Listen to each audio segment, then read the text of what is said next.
जय शिवराय मित्रांनो 8व्या आणि 9व्या महिन्यात मोठ्या प्रमाणात अवकाळी पाऊस झाला आणि यातून शेती पिकाचं मोठ्या प्रमाणात नुकसान झालं। नदी नाल्याचं पाणी शेतामध्ये शिरल्या कारणाने शेती पिकाच्या नुकसानापोटी राज्याचे कृषी मंत्री धनंजय मुंडे, एकनाथभाई शिंदे, उपमुख्यमंत्री यांच्या माध्यमातून शेती पिकाचे पंचनामे करण्यात आले होते। त्यानंतर शेती पिकाचे पंचनामे झाले। कृषी मंत्री धनंजय मुंडे यांच्या माध्यमातून सरसकट पीक विमा लागू करू या अशा प्रकारची मागणी करण्यात आली। सरसकट पीक विमा लागू करून शेतकऱ्यांची नुकसान भरपाई देऊ अशा प्रकारची घोषणा सुद्धा करण्यात आली होती। हीच जरांगे पाटील यांना आता जी मागणी आहे ती धरून ठरलेली आहे, म्हणजे शेतकऱ्यांना सरसकट पीक विमा द्यावा, त्यानंतर सरसकट नुकसान भरपाई द्यावी अशी प्रकारची मागणी आता जरांगे पाटील यांच्या माध्यमातून होत आहे। एकंदरीत आता कोणत्या जिल्ह्यात पीक विम्याचं वाटप केले जाऊ शकते, यामध्ये कोणते जिल्हे पात्र केलेले आहेत, कोणत्या जिल्ह्यात पीक विम्याचं वाटप कधीपासून केले जाऊ शकते, एकंदरीत शेतकऱ्यांच्या खात्यावर सरसकटचा पीक विमा लागू केला जातो की शेतकऱ्यांना तक्रार करणं महत्त्वाचं ठरणार आहे, या संदर्भात सुद्धा आपण सविस्तर अशी माहिती घेण्याचा प्रयत्न करणार आहोत। मित्रांनो, मी गणेश ठाकरे, कृषी सातबारा या YouTube चॅनलवर आपलं स्वागत आहे। मित्रांनो, असेच नवीन अपडेट घेण्याकरता आपल्या चॅनलची सदस्य मिळवण्याकरता नक्कीच एक वेळ चॅनलला जॉइन व्हा, जेणेकरून आपल्याला नवीन अपडेट हे मिळत राहतील। तर मित्रांनो, चला सुरू करूया आजचा आपला व्हिडिओ। शेतकरी मित्रांनो, एकंदरीत आता मोठ्या प्रमाणात शेती पिकाचं नुकसान झालेले आहे। अवकाळी पावसाने शेती पिकाचं नुकसान झालं। नदी नाल्याचं पाणी शेतामध्ये शिरल्या कारणाने काही ठिकाणी ढगफुटीसारखा सुद्धा प्रकार आपल्याला पाहायला मिळाला आणि यातून शेती पिकाचं मोठ्या प्रमाणात नुकसान झालं।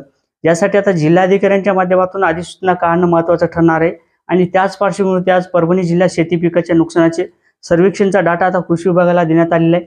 कृषी विभागाच्या माध्यमातून तहसील या ठिकाणी देण्यात आलेले आहे। जिल्हाधिकाऱ्यांच्या माध्यमातून सरसकटच्या सूचना काढण्यात आलेल्या आहेत। त्याच प्रकारे आता इतर जिल्ह्यात सुद्धा सूचना काढल्या जातील, म्हणजे हिंगोली जिल्हा आहे, छत्रपती संभाजीनगर आहे, धाराशिव आहे, इतर जिल्ह्यात सुद्धा मोठ्या प्रमाणात नुकसान झालेले आहे, नांदेड आहे, परभणी आहे, इत्यादी शेती पिकाचं झालेल्या नुकसानाच्या पंचनाम्याचा आढावा कृषी विभागाच्या माध्यमातून तहसील या ठिकाणी दिला जाईल आणि शेतकऱ्यांच्या खात्यावर सरसकटचा पीक विमा मंजूर केला जाऊ शकतो। एकंदरीत ज्या शेतकऱ्यांनी आतापर्यंत ही सुद्धा क्लेम केलेले नाहीत, अशा शेतकऱ्यांनी मात्र नक्कीच आपल्या पीक विम्याचा क्लेम करून घ्या, जेणेकरून आपल्याला नुकसान भरपाई जरी सरसकट मिळाली, परंतु शेतकऱ्यांच्या नुकसान भरपाईचा आणि पीक विम्याचा काही संबंध नसतो। शेतकऱ्यांची सरसकट नुकसान भरपाई जर लागू केली त्यामध्ये नुकसान भरपाईच मिळत असते, शेतकऱ्यांच्या खात्यावर पीक विम्याची रक्कम वर्ग केली जात नाही। यासाठी मात्र आपल्याला आपला क्लेम करणं महत्त्वाचं ठरणार आहे।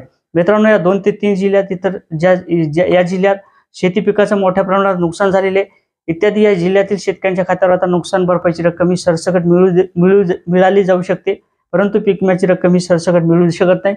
यासाठी मात्र आपण तक्रार करून घ्या।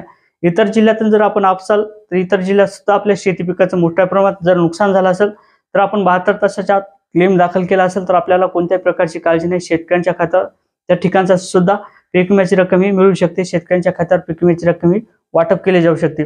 एकंदरीत आता शेतकऱ्यांच्या माध्यमातून जे क्लेम केले होते अशा शेतकऱ्यांच्या खात्यावर 90 ते 95% नुकसान दाखवण्यात आलेले आहे, म्हणजे नुकसानग्रस्त शेतकऱ्यांच्या खात्यावर 90 ते 95% नुकसान दाखवल्या कारणाने शेतकऱ्यांच्या खात्यावर जवळपास 30 ते 40 हजाराचं अनुदान वाटप केले जाऊ शकते। हेक्टरी अनुदान 17 ते 18 हजार रुपयाचं अनुदान सुद्धा वाटप केले जाऊ शकते। मित्रांनो, एकंदरीत या जिल्ह्यातील सुद्धा अधिसूचना काढल्या जातील आणि शेतकऱ्यांच्या खात्यावर सरसकट किंवा नुकसान भरपाईची रक्कम ही वाटप केली जाऊ शकते। तर मित्रांनो, असेच नवीन अपडेट घेण्याकरता नक्कीच चॅनलची सदस्य होण्याकरता नक्कीच चॅनलला जॉइन व्हा। जय शिवराय।